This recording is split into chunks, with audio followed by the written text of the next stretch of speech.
अस्सलाम वालेकुम दोस्तों, एक बार फिर आप सबको खुशामदीद यूपी टीचिंग एकेडमी में। दोस्तों, हम डिस्कस कर रहे हैं contributions of Muslim scientists in the field of science को। और पिछले 5 लेक्चर्स में मैंने 5 साइंटिस्ट को रिकॉर्ड किए हैं। आज जो हम रिकॉर्ड कर रहे हैं, हमारे पास हमारे बुक में तकरीबन 9 साइंटिस्ट जो है वो दिए गए हैं, साइंसदान।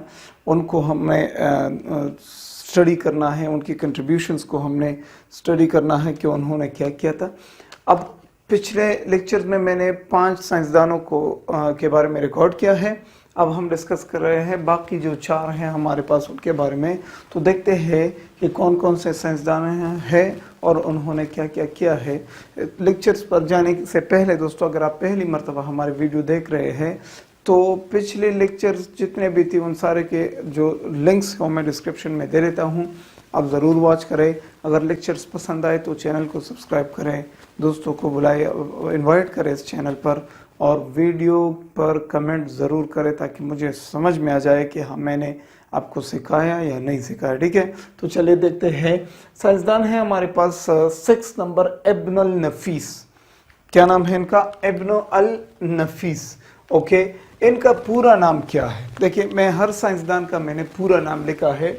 इनका जो पूरा नाम है वो है अला अल दीन इब्न अबू अल हसन इब्न अल हैज़म अल नफीस।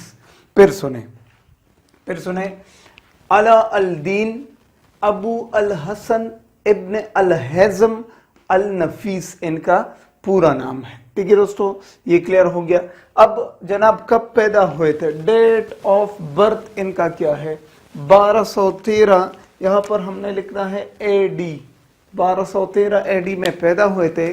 और वफात कब हुए थे? डेट ऑफ डेथ 1288 में जनाब सर जो है वो वफात पा गए थे। ठीक है, तो ये है डेट ऑफ डेथ। और प्लेस ऑफ बर्थ क्या है, यानी कहाँ पैदा हुए थे? तो ये दमिश्कस हमने लिखा है, इसका मतलब है दमिश्क में पैदा हुए हैं। सर जो है दमिश्क में पैदा हुए थे। ठीक है दोस्तों, तो दमिश्कस। अब इनके कंट्रीब्यूशंस क्या है? बहुत ही अहम कंट्रीब्यूशन इन्होंने अदा किए बायोलॉजी के फील्ड में, साइंस के फील्ड में। क्या थी? इनको नाम दिया गया है father of circulatory physiology. Father of circulatory physiology क्यों? क्योंकि इन्होंने सर्कुलेटरी सिस्टम को डिस्कवर किया। आपको तो पता है कि हमारे बॉडी के अंदर तकरीबन 13 सिस्टम्स हैं, 13 सिस्टम्स है जो काम कर रहे हैं। अभी इंशाल्लाह नेक्स्ट लेक्चर में जब हम लेवल्स ऑफ ऑर्गेनाइजेशन को डिस्कस करेंगे तो उसमें मैं समझाऊंगा कि कौन कौन से सिस्टम्स हमारे बॉडी में काम करते हैं। ठीक है, तो सर्कुलेटरी सिस्टम को सबसे पहले किसने डिस्कवर किया? इब्न अल नफीस में सर ने इसको डिस्कवर किया। और क्या क्या किया मैं आगे जाकर आपको समझाता हूं। इसने कहा कि इंसान के बॉडी के अंदर एक ऐसा सिस्टम है जिसमें एक फ्लूइड जो है वो सर्कुलेट कर रहा होता है, और उस सिस्टम के अंदर जो है वो बॉडी का जो ब्लड है, जो फ्लूइड्स है, वो सर्कुलेट कर रहे हैं। उस सिस्टम का नाम है सर्कुलेटरी सिस्टम। ठीक है, अब चलें इनके अगले कंट्रीब्यूशंस को देखते हैं कि इन्होंने क्या क्या किया। इन्होंने मेडिसिन की फील्ड में अपना किरदार अदा किया। चूंकि आपने सर्कुलेटरी सिस्टम को डिस्कवर किया और सर्कुलेटरी सिस्टम को पेश किया लोगों के सामने, तो ये तो सर डॉक्टर्स का काम है। तो इन्होंने मेडिसिन के फील्ड में भी बहुत सारा किरदार अदा किया है, in the field of medicine. Then अगर आपने सर्कुलेटरी सिस्टम को पहचानना है तो आप तो बॉडी के अंदर जाएंगे। तो जब जो कोई भी बॉडी के अंदर जाता है तो वो सर्जरी करेगा, सर्जन होगा। ठीक है, तो इन्होंने भी सर्जरी के फील्ड में भी अपना किरदार अदा किया। तो इन्होंने मेडिसिन के फील्ड, सर्जरी के फील्ड, इन्होंने एनाटॉमी के फील्ड में अपना किरदार अदा किया। अगर आप सर्जन बनना चाहते हैं, आप ऑपरेशंस करना चाहते हैं, तो आपको एनाटॉमी आना इंतहाई ज़रूरी है। तो इन्होंने एनाटॉमी के फील्ड में भी अपना बहुत अहम किरदार अदा किया। ठीक है, next, he discovered circulatory system. Circulatory system को डिस्कवर किया। He discovered pulmonary circulation. अब इस बात को समझना ज़रूरी है। क्यों? देखिए गौर से, इन्होंने कहा मैं एक डायग्राम के थ्रू समझाता हूं आप लोगों को, आप लोग गौर करें। इन्होंने कहा कि इंसान के बॉडी के अंदर एक ऐसा ट्यूब वाला सिस्टम है जिसमें ब्लड जो है वो फ्लो करता है। अच्छा ठीक है, फिर आपको तो पता है ना कि आपके हार्ट के इर्द गिर्द आपके दो फेफड़े पड़े हैं, ठीक है। इन्होंने कहा कि ऐसा होता है कि सारे बॉडी से, कहां से, सारे बॉडी से जो ब्लड है वो हार्ट की तरफ आता है, ठीक है। मैं बहुत सिंपल डायग्राम के थ्रू समझाता हूं। सारे बॉडी से ब्लड हार्ट की तरफ आता है और फिर हार्ट से चला जाता है किस तरफ, आपके लंग्स की तरफ। ये क्या है, ये लंग्स है, ठीक है दोस्तों। तो ब्लड बॉडी से, सारे बॉडी से किस तरफ जाता है, हार्ट की तरफ। तो ये आपका हार्ट है, ठीक है। और फिर हार्ट से कहा जाता है लंग्स की तरफ। और इनको पता नहीं था कि लंग्स की तरफ क्यों जाता है, लेकिन इन्होंने कहा कि लंग्स से ब्लड वापस हार्ट की तरफ आ जाता है। तो ये एक सर्कुलेशन है ब्लड का, हार्ट और लंग्स के दरमियान ब्लड क्या होता है, सर्कुलेट होता है। तो इन्होंने पल्मोनरी सर्कुलेशन को डिस्कवर किया, जो कि बहुत अहम दरियाफ्त था, ठीक है दोस्तों। तो ये था पल्मोनरी सर्कुलेशन को। नेक्स्ट इन्होंने कोरोनरी सर्कुलेशन को डिस्कवर किया। अब कोरोनरी सर्कुलेशन क्या है, तो मैं फिर डायग्राम के थ्रू आपको समझाता हूं। यहां पर एक डायग्राम बनाएंगे, ठीक है। एक आपको तो पता है कि आपका हार्ट जो है, ये हमारा हार्ट है। फॉर एग्जांपल आपके हार्ट से एक बहुत बड़ा जो आर्टरी निकलता है, इसको हम कहते हैं एओर्टा।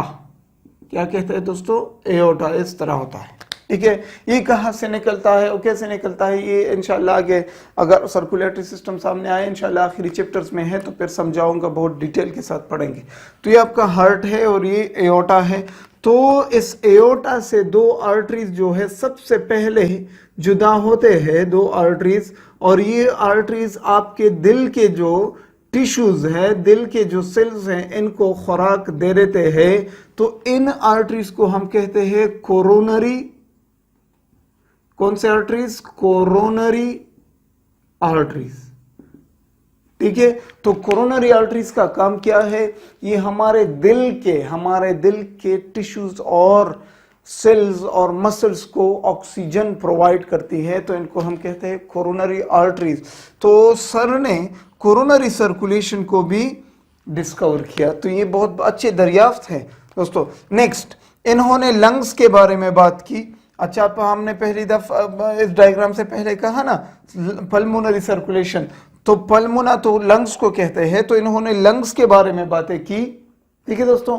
फिर इन्होंने ब्रेन के बारे में बहुत सारी बातें की और इन्होंने छोटे छोटे कैपिलरीज को डिस्कवर किया। यानी जब बहुत बड़े आर्टरीज या वेन्स छोटे छोटे होते जाते हैं और आखिर में वो क्या बनाते हैं, आखिर में बनाते हैं कैपिलरीज, यानी बहुत ही बारीक रगें होती है हमारे बॉडी में।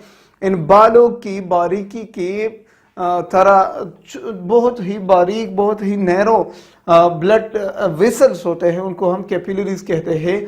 तो सर ने, इब्न अल नफीस ने सर्कुलेटरी सिस्टम को डिस्कवर करते करते कैपिलरीज के बारे में बात की। उन्होंने कहा कि हमारे बॉडी के अंदर बहुत ही छोटे छोटे नेटवर्क ऑफ ब्लड वेसल्स हैं, उनको हम कैपिलरीज कहते हैं, ठीक है दोस्तों। फिर उन्होंने आपके रेस्पिरेटरी सिस्टम को भी डिस्कवर किया। उन्होंने कहा कि बॉडी के अंदर एक ऐसा सिस्टम है जिसके थ्रू हम सांस लेते हैं और उस सिस्टम में कौन कौन से चीजें हैं, तो उसके बारे में उन्होंने भी बातें की। तो दोस्तों ये थी उनके कुछ कंट्रीब्यूशन, इब्न अल नफीस की कंट्रीब्यूशंस। अब सर ने कुछ बुक्स लिखे हैं। बुक्स का नाम है अल शामिल फिल तिब और मजाज अल कानून। इसमें उन्होंने सर्कुलेटरी सिस्टम के बारे में, सर्कुलेटरी सिस्टम के डिजीजेस के बारे में, फिर सर्जरी के बारे में कुछ बातें की है, मेडिसिन के बारे में कुछ बातें की है। तो ये दो मशहूर बुक्स हैं उनका, हम बायोलॉजी में इनको लिखते हैं। फिर बताता हूँ कौन कौन से बुक्स है। अल शामिल फिल तिब और दूसरा है मजाज अल कानून। तो ये आपके मशहूर बुक्स थे इब्न अल नफीस के। तो दोस्तों ये कुछ बातें मैंने मुसलमान साइंसदान इब्न अल नफीस के बारे में बताए।